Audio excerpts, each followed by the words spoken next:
How are you? Good morning. All right, Facebook catch up. I think I might be live. That's always the way it goes. Well, good morning, everyone. Hello, and how are you today? I'm so glad you're here.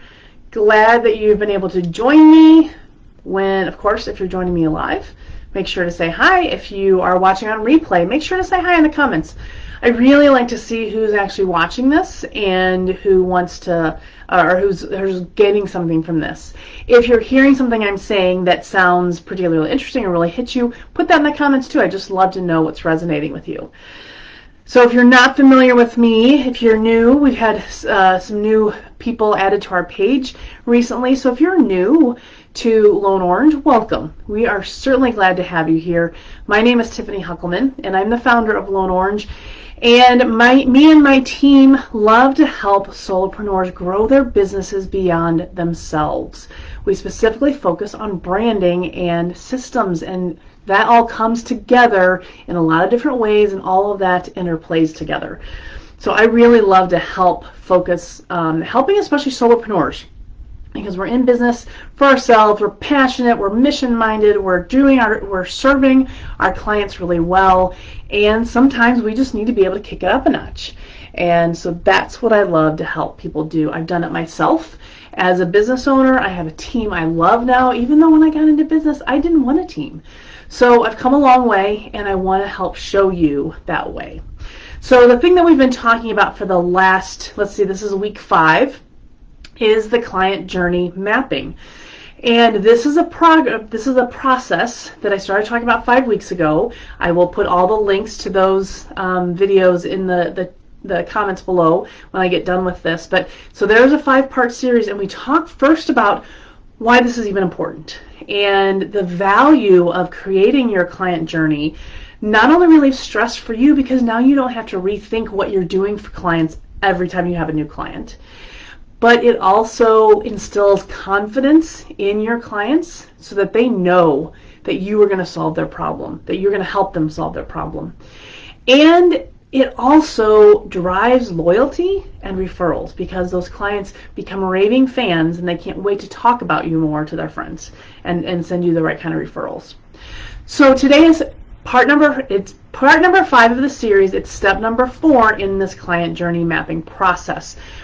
I'm going to do just a quick recap of the process before we get into step number 4. Okay, so we first talked about step number 1, which is identify the stages. The stages that we identified for this process, or for this series, is marketing, sales, deliver your service, and nurture. Because every company has some level of that. You can certainly have more stages, and I have more stages in my business. And when I look at my client journey, and my clients, when I work with this with my clients, we usually have about 7 or 8. So, but for right now, we're focused on 4. All right, so that's step number 1. Step number 2 is considering the journey. Think about what your clients are thinking and feeling in each stage, so that then you know how to respond and what you need to create or use for your marketing. All right, so that was step number 2, consider the journey. Step number 3 is mapping the journey, and that's what we did last week, where we really took all of this and actually mapped it out on the journey. Now, I want to remind you, there's a template that I'm offering to you for free. No nothing, no required anything. Just put a comment below, asking me to send you the template, and I will get you that link. No worries. But there's a template there that you can use to make this that much easier. All right, so we have the stages across. We have how we're considering the journey, the client's thoughts and feelings, how we're going to respond, and what we want them to think or feel or do after they've heard our response. And then the touch points are kind of the to-do list, the things that you're going to develop in your business. All right, so that is now so that gets us through step number 3, the mapping the journey. Today we are talking about, jumping ahead of myself. So that's step 3. Today we're talking about planning. Oh my, Tiffany, for planning the wow. Planning the wow. wow. What is the wow? The wow is that wow factor that you want your clients to have when they're working with you. And so now that we've mapped the journey, now when you're mapping this journey, just do what you already have currently. You don't have to think too hard about this. Just what's going on, what do you think their thoughts and feelings are, what are you currently doing to respond, and what's the current desired reaction, and what do you currently have to deal with.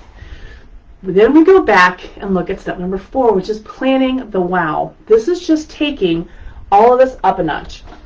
You're looking for the gaps of what you don't already have and where you could kick it up a notch and provide a little bit more nurture, provide a little bit more support, provide some additional answers.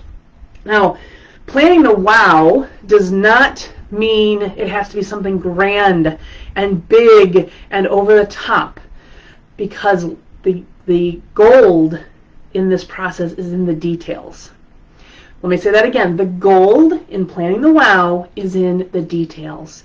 Because once you've mapped this out, and then you're going to be able to go through and go, oh, wow, there's a big hole here. Or, hey, I could just do this one little thing here and kick it up a notch. I could add a free gift that would answer some of those questions.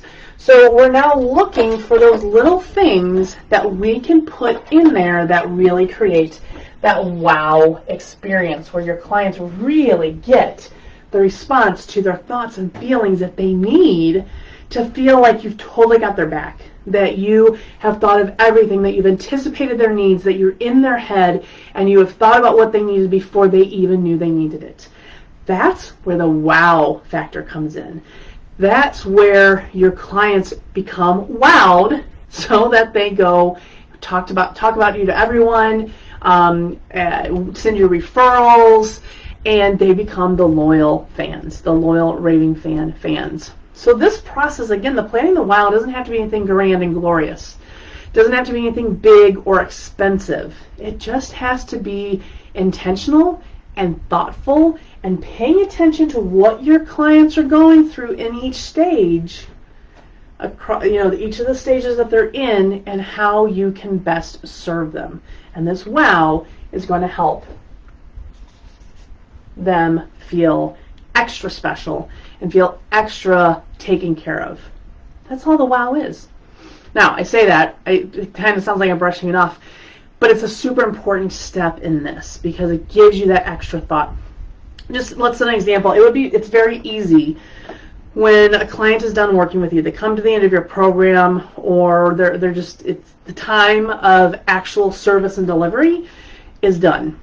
Now we're going to go into the wrap up and nurture. So I like to look at all of my previous clients as just former clients, inactive clients. They're not ex or former clients. They're not out of my world entirely. They're just inactive. Maybe they'll come back someday. But I want to keep them in my world and stay in touch with them. And there are little ways I can do that. Sending birthday cards or birthday greetings, sending holiday greetings, tagging them in posts, sending them articles, just little things that you can do to keep you top of mind and kind of bring up those happy, those great, those raving fan emotions to just keep you top of mind for them, so that they remember how much they love you, so that they will think about you the next time somebody needs your service that they can refer you to. That's what the nurture and the planning the wow can do. All right, friends, that's all I've got for you today, and that wraps up our 5-part series on client journey mapping. I hope this has been helpful. I would love to hear how this has been helpful for you in the comments, or send me a DM. I'd love to hear from that. And I will plan on seeing you next Thursday at 9 a.m. Central Time. I'm always here, so I'm looking forward to seeing you then. Until then, have a great week. Bye.